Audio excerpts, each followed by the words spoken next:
We will take up the 38th and the 39th Chopai today. Next talk will be the final talk, which will be very brief. 40th ending and a Doha. Like we started with a Doha, Shri Guru Charana. Similarly, it ends with a Doha. So 40th and the Doha will be taken in the final talk. Next. जो सत बार पाठ कर कोई छूट ही बंदी महा सुख होई. Then जो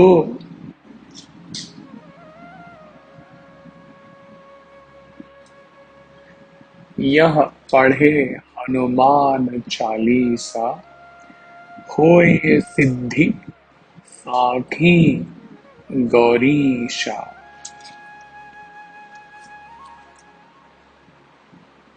The first one says, whosoever recites Hanuman Chalisa 100 times. Shat is pronounced here in Avadi as Satbar. 100 times will be freed from bondage. Maha Sukh Hoi, and will enjoy absolute bliss. And next verse says, Hoye Siddhi Sakhi Gaurisha. Whosoever reads the Hanuman Chalisa with devotion, of course, will accomplish his goals. For this, Lord Shiva, the Isha of Gauri, Lord Shiva is the witness.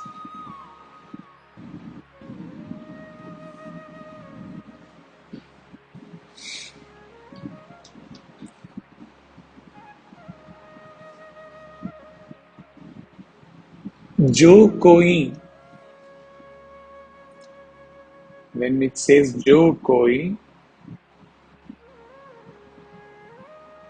जो शतबार पाठ कर कोई, जो कोई clearly removes any restriction of gender, caste, sect, faith, or any other consideration. Some interpret this verse as anyone who recites the Hanuman Chalisa 108 times every day for 108 days will be free of all bondages and will enjoy undiluted bliss.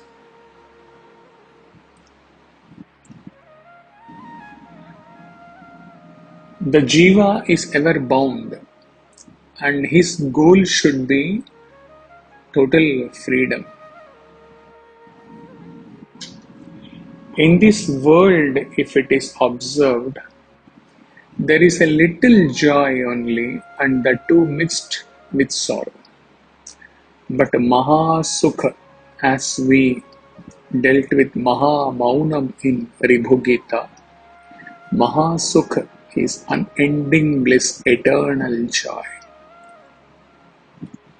It goes without saying that the recital must be done with full faith and devotion. And regarding the Shiva witnessing the truth that anyone who reads Hanuman Chalisa with devotion will accomplish his goal,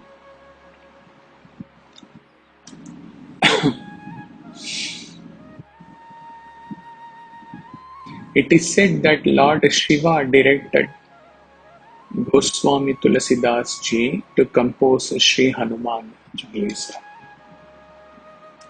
Thus the two Chopais claim the following when one recites this Chalisa with faith and devotion. One will be free from bondage. Here we mean bondage means sorrows due to bondage. What is the problem in bondage? If there are no sorrows in bondage, it is no problem to be in bondage. But the main problem is that it is full of sorrows. And then it claims one Maha Sukha Hoi. One will enjoy total bliss. And then the next chopa he says one will attain one's goal, the goal of self-realization, moksha.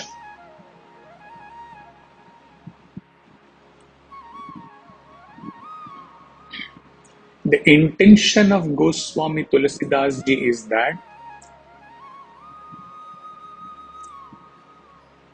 the depiction of the devotee, Sreshta amongst all devotees, Hanumanji in Hanuman Chalisa should be studied again and again.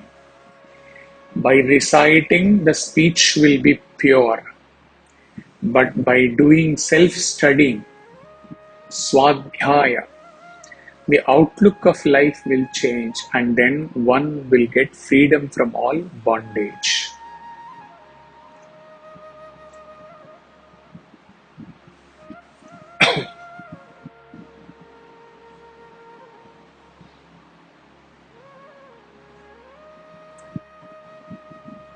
What is the problem in human life? It is all grief or sorrow. Some sorrows have come and some are yet to come.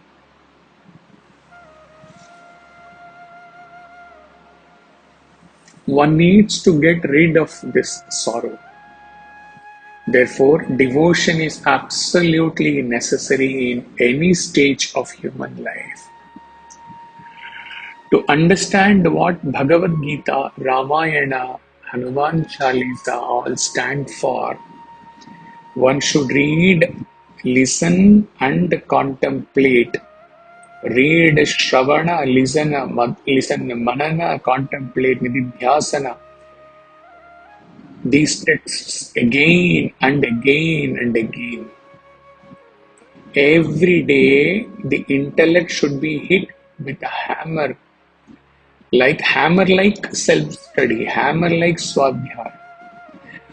Only then the intellect remains pure, is rendered pure. To keep the body pure and clean, bathing is necessary for life. In the same way, it is necessary to bathe the intellect again and again in Swadhyaya Sarita.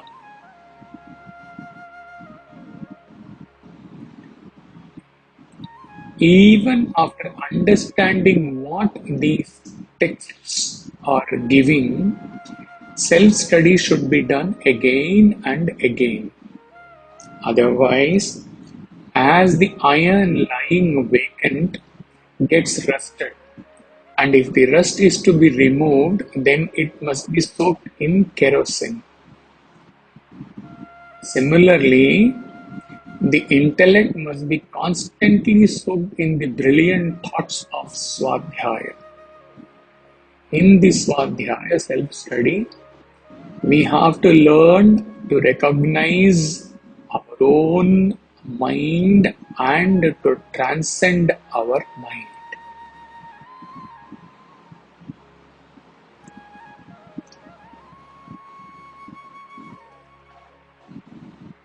That is why Tulsidas ji has used the word Shatabara repeatedly.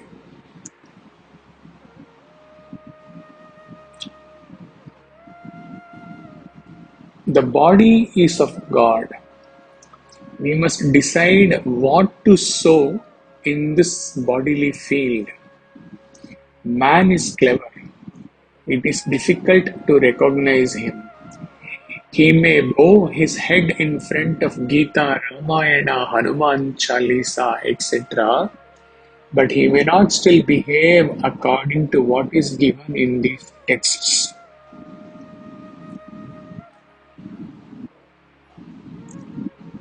Even after reading Hanuman Chalisa, and in our case, even after going through the 40 45 odd talks in this Hanuman Chalisa started from October 2021 till the next week. If a person does not have the qualities of fearlessness, knowledge,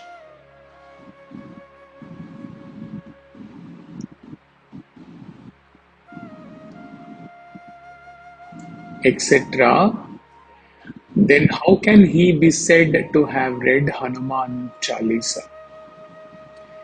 This means that light does not come only by reading the text.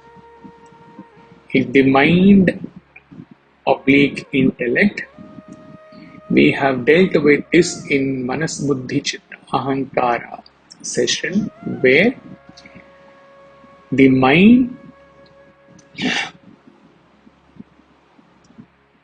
without being influenced by Chitta or Ahankara, and is taking instructions only from intellect, then that mind and intellect are the same in that case. Manas and Buddhi are same. So here it's, if the mind or intellect is still full of desires, then the light does not fall in that intellect. Light comes or light flows only in a desireless intellect. That is, desireless intellect means Buddhi without being influenced by Chitta Ahankara. The happiness of need not means the happiness of being free from the loop of bondage.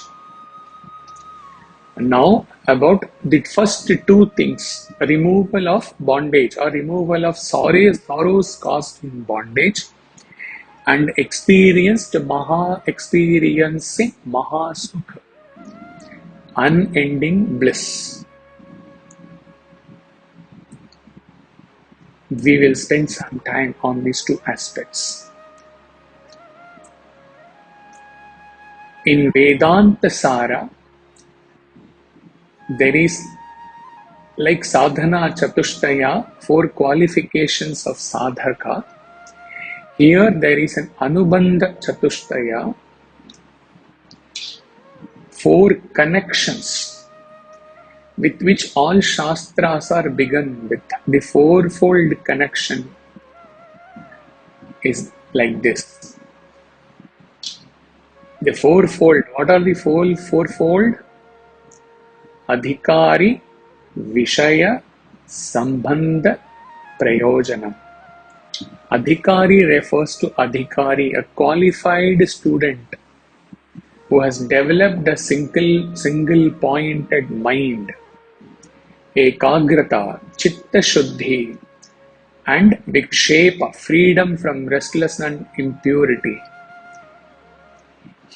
That student is the Adhikari to take up the Vedanta Sara, and it is true for any Vedanta scripture treatise. Vishaya refers to the subject matter pertaining to the Vedanta topic pertaining to the Jiva Brahma Aikyam. Sambandha refers to the interrelationship between all the 3 other categories. The relationship between Adhikari, Vishaya and Prayojanam, that is Sambandha. Prayojanam. Now Prayojanam is what is the subject matter of the today's text of Chutahi Bandha Maha Sukha Hoy. Prayojanam refers to the result of fruit, which is Atyantika Dukkha Nivritti, complete cessation of sorrow, and the Paramananda Prapti, attainment of supreme happiness. This is in fact what anyone, any jiva is looking for in any of his pursuits from the dawn to the dusk except his nitya karma. Any other action which he takes up with that desire is his purpose is to get rid of sorrow, atyantika dukkha nivritti, and paramananda prapti, and to be filled with joy in any of the actions or thoughts. This is the purpose a human being has.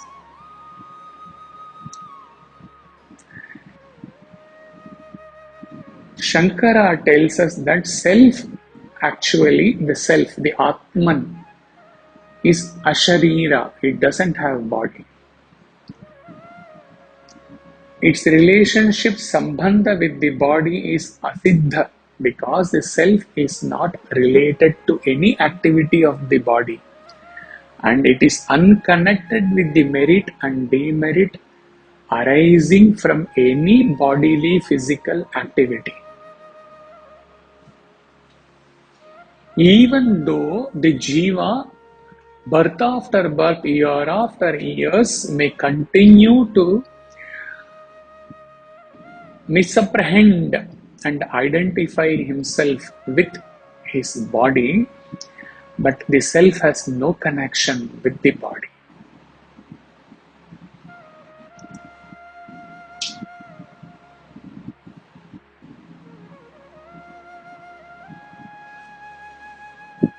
Vedanta Sara, a four-cited statement as an exposition of all these four anubandhas and the connection called sambandha to mean the relation of what has to be made known in the Vedantic system, the identity between Brahman and the individual soul.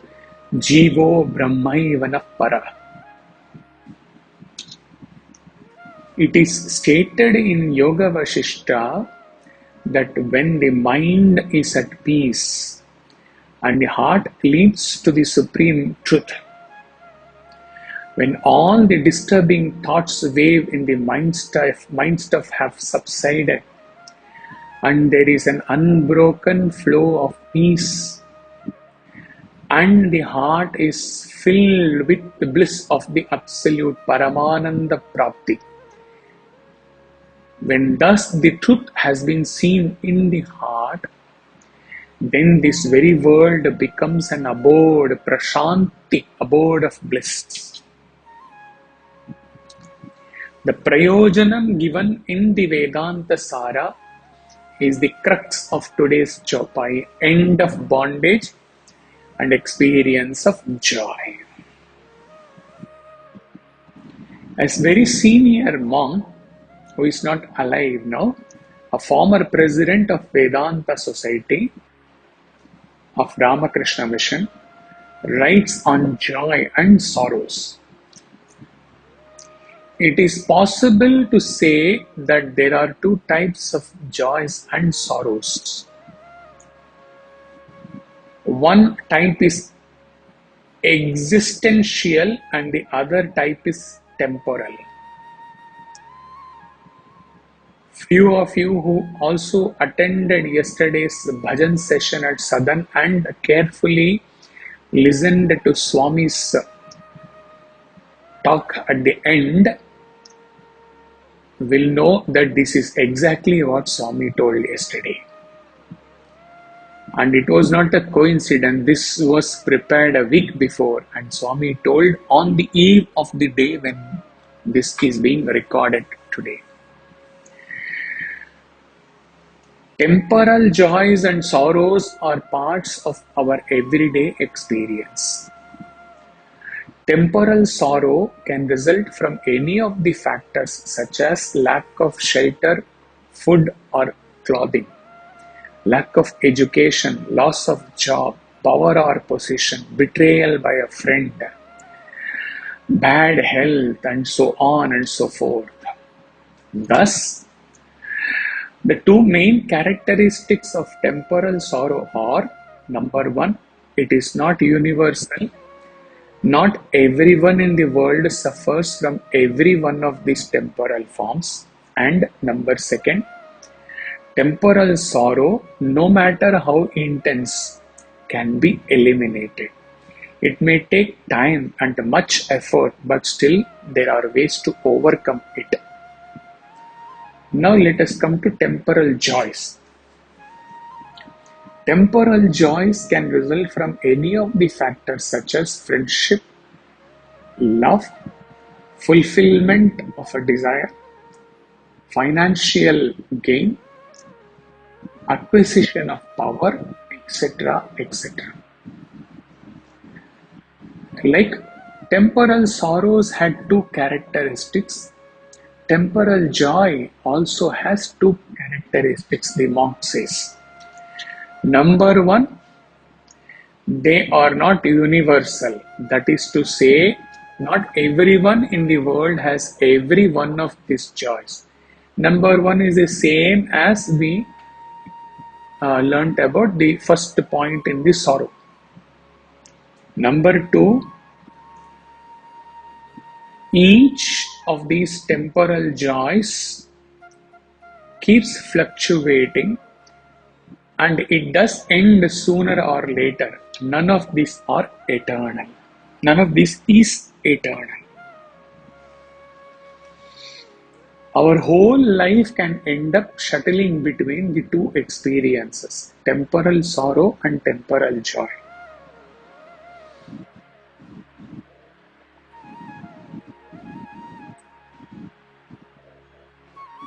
If we take both of these and travel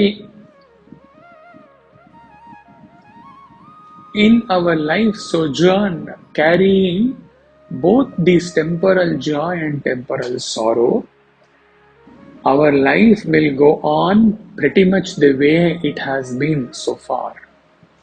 A ride with its joy ups and the sorrow downs. If we are brave enough to reject both and explore other possibilities, then we move from the temporal plane and we become aware of the existential forms of joy and sorrow. Although both joy and sorrow seem to be a part of life, some of the greatest minds have disagreed with that characterization.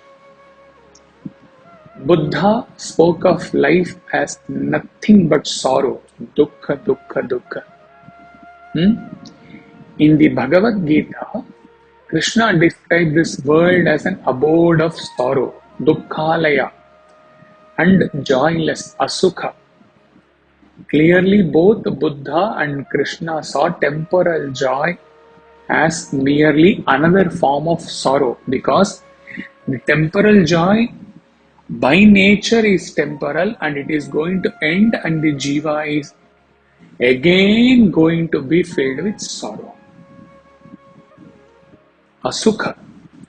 They point out to a higher path, a higher state, beyond the sorrow, and the state which brings existential joy, Paramananda Prapti.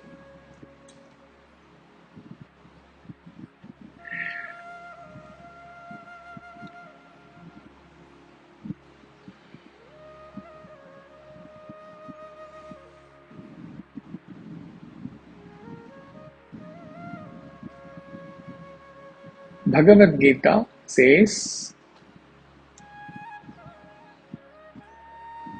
Janma Mrityu Jara Vyadhi Dukkha Dosha Anudarshanam. Among the means of knowledge is reflecting on the painful defects associated with birth, death, aging, and illness, the 6 stages. The inevitable pain connected with the processes of birth and death, aging and sickness is universal. No one is exempt from these processes.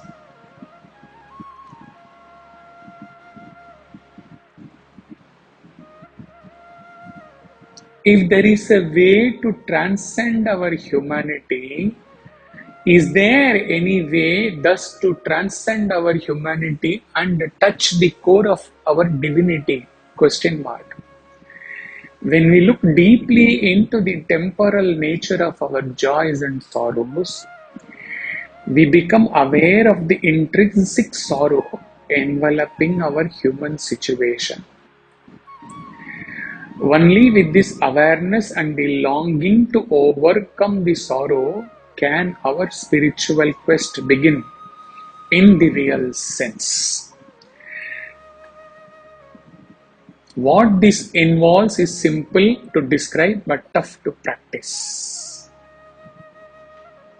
We learned in the love of God, love for God, love is God session, in the love of God at the stage, somehow totally disillusioned with the life, with all the relationships, feeling the vacuum in all the relationships, man looks towards God. That was the turning point in the first part of the love of God.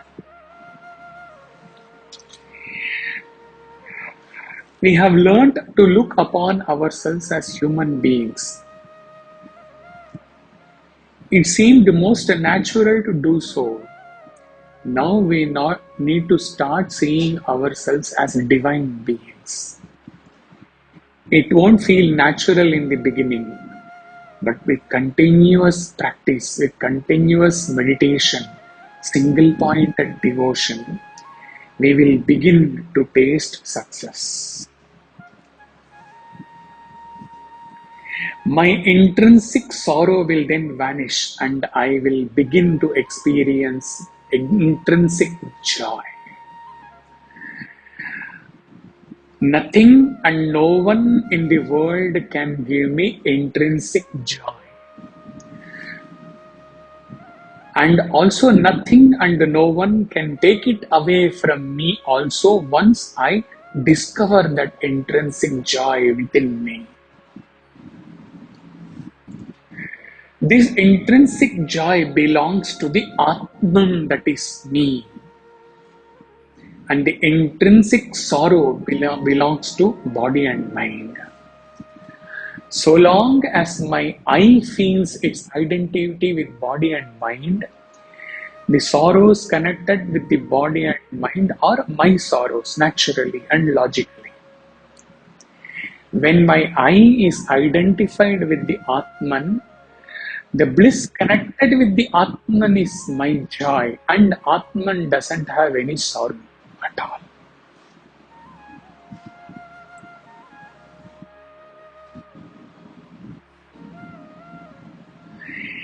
Even a fleeting taste of that joy of God is enough for us to see through the limitations of all temporal joys and sorrows. The best way to handle all our joys and sorrows in daily life is to focus our energies in seeking the intrinsic joy that comes from God, which flows from our identity, our existing as our own true self. Unquote. Thus, Tulasidas ji assures, by continuous remembrance, 100 times is symbolic. He says, incessant and continuous remembrance of God, it is possible to end all sorrow resulting out of all bondage, chutahi bandi, and experience pure joy, maha sukha hoy.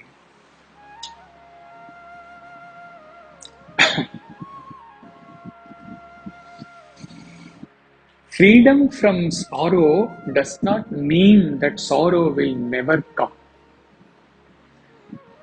We have to be clear about it. All of us have to be clear about this today and forever.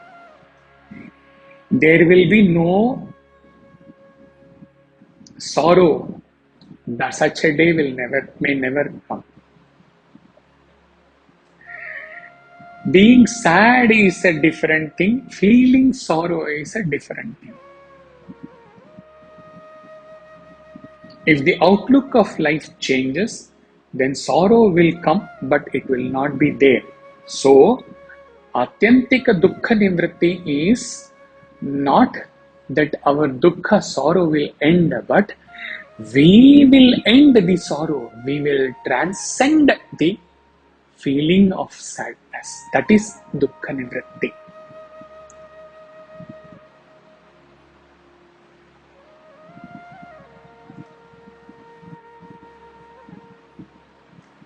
Now we move on to joy, spiritual happiness. When the need or desire for happiness is absent, then happiness manifests itself.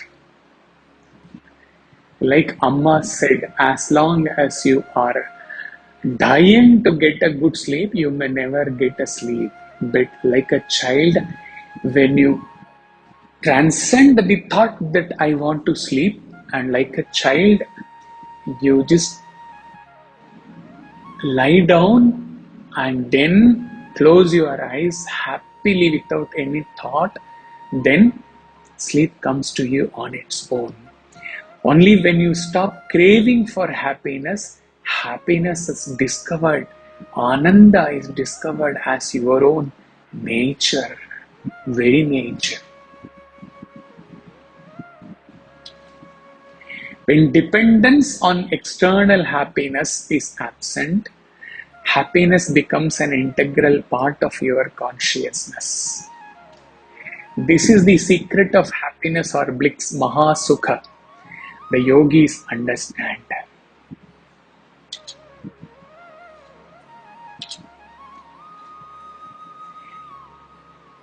In their ordinary consciousness, human beings are incapable of experiencing pure Ananda because of the interference of the mind and the senses and the attachment of the ego with the sense objects. The purpose of any spiritual sadhana is to turn the mind away from sensory objects and to turn the mind inward so that both the mind and the ego can be dissolved in an endless state of Ananda.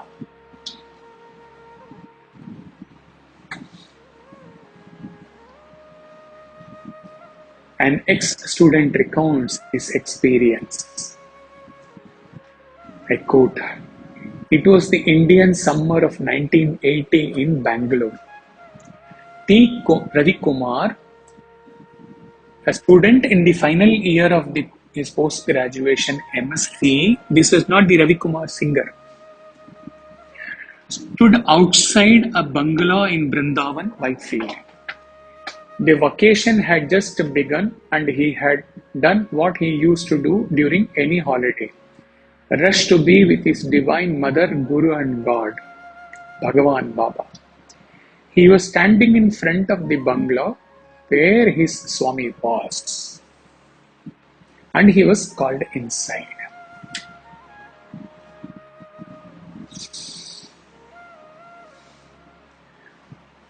Swami's darshan always filled him with joy, and it was his thirst for this joy that made him rush to wherever Swami was, whenever he got the opportunity. Swami looks at him and asked, "How come you are here?" "Swami, the vacation has started and so I came here." "Why did you come here?" "To have your darshan, Swami." "Why do you want to have darshan?" "Because it gives me bliss, Swami." The others in the room were silently witnessing this interaction between the chancellor of the university and his student. Swami continued, "Is it bliss or happiness?" "It is bliss, Swami." What is the difference between happiness and bliss? Swami, happiness is temporary. Bliss sustains and grows on me. Swami, suppose I eat a gulab jamun today. 10 years later, when I am hungry and I don't have a gulab jamun, the memory of eating it a decade ago will not appease me. In fact, the memory will enhance my feeling of lack and make me feel sad that I don't have the same gulab jamun now. Whereas today Swami is talking to me. If 10 years from now I am in a situation where Swami is not talking to me, I can recollect these beautiful moments and feel the same joy. At such a time, the joy will in fact be greater. The joy will never recede and will only grow whenever I think of it. That is why it is bliss, ever growing and never declining. A broad smile blossomed on Swami's face and his eyes raised in appreciation.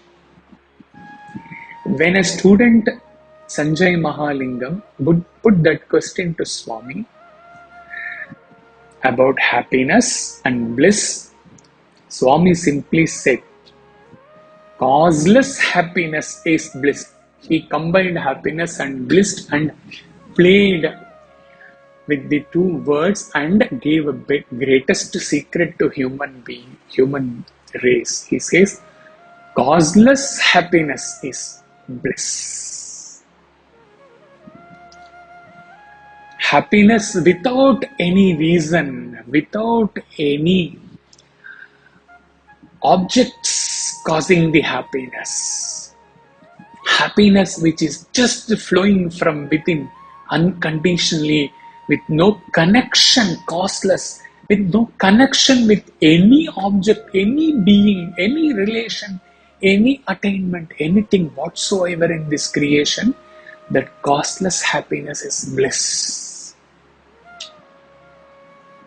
We are not digressing from today's Hanuman Chalisa. It's all about ending the sorrow and attaining the Maha Sukha. Bliss is something that should be beyond the reach of cause and effect. Any happiness that has a cause cannot be a lasting one. It cannot be bliss. You can validate this with all those moments of happiness in your entire life from your childhood when you thought that you were so happy, and for how many minutes or hours or days or years that happiness did last in your life.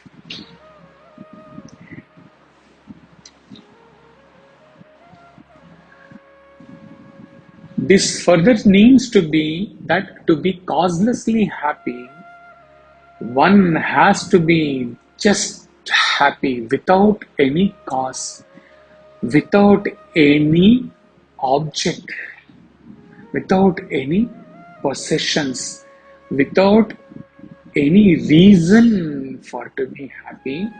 One has to be happy. For that, one also needs to be constantly aware of one's being. Being and awareness leads to bliss. Being, awareness, bliss always, Baba. BA, union with God.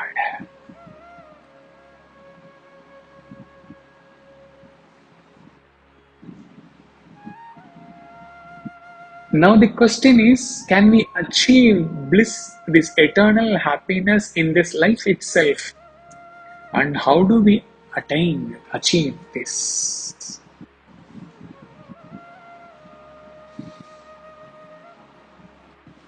Having in view the determined goal to achieve eternal happiness, Our next lookout must be to find out a capable person as our guide, who has attained perfection or complete negation of BMI.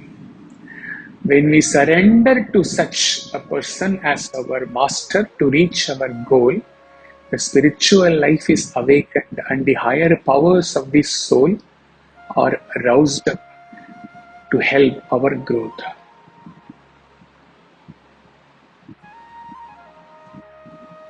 Whenever the aspirant's mind is directed towards God, he naturally begins to feel himself in touch with the supreme power in all his actions and workings. When this state of mind is permanently established within, every act he does will then seem to be a part of devotion or divine offering, and he shall thereby be in constant remembrance of God all the while.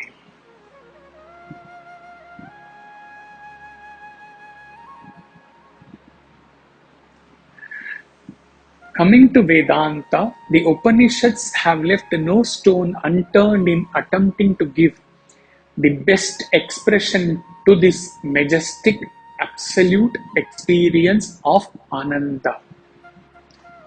The knower of self crosses beyond sorrow.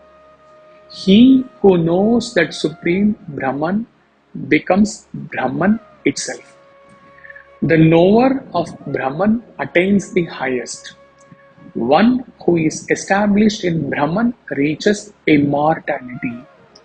He returns not again, he returns not again. These are all the famous quotes from different Upanishads. By knowing him alone, one goes to that which is beyond death.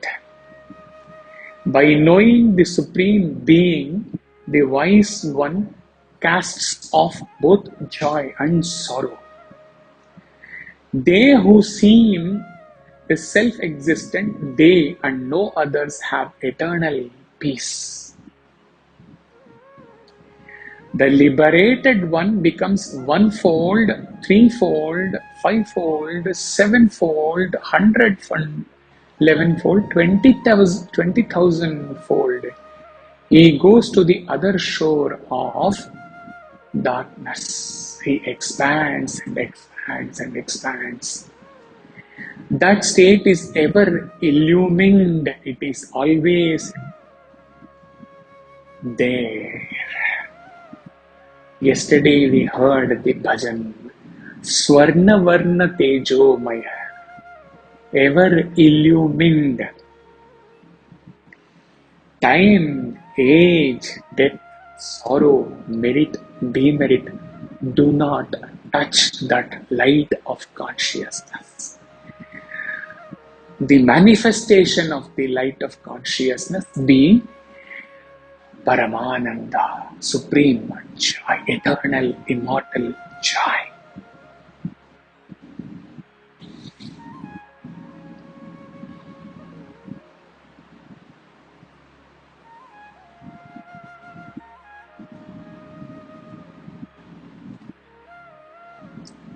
The knot Hridaya Granthi Havidya Kama Karma, the knot of the heart is broken.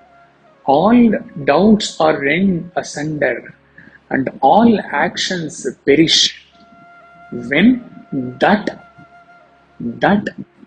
all capital THAT, that self Brahma Anubhuti is seen. Seen here means experience and thereafter abiding in that. When that is seen, his vital spirits do not depart. They are gathered up here itself. Being Brahman already, he becomes a Brahman itself. He is the maker of everything. He is the creator of all. The universe is his. He himself is the universe. This is the supreme treasure. The freed souls enter into the all. They enter into Brahman. They are liberated beyond mortal nature. The avidya dies for their soul, their self, to exist without death thereafter.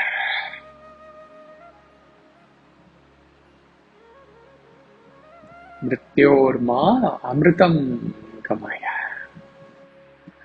The whole constitution of individuality becomes unified in the supreme imperishable. As rivers enter the ocean, leaving their names and forms, so the wise one, liberated from name and form, reaches the transcendental divine being. This is immortality.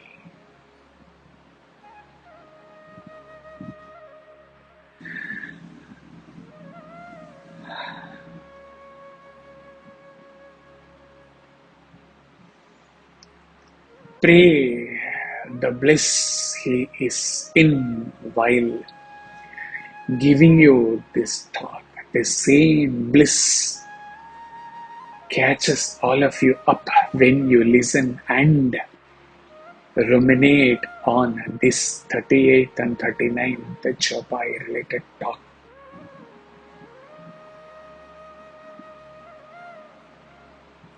Jai Hanuman, Jai Hanuman, Jai Hanuman, Bolo, the yesterday's song.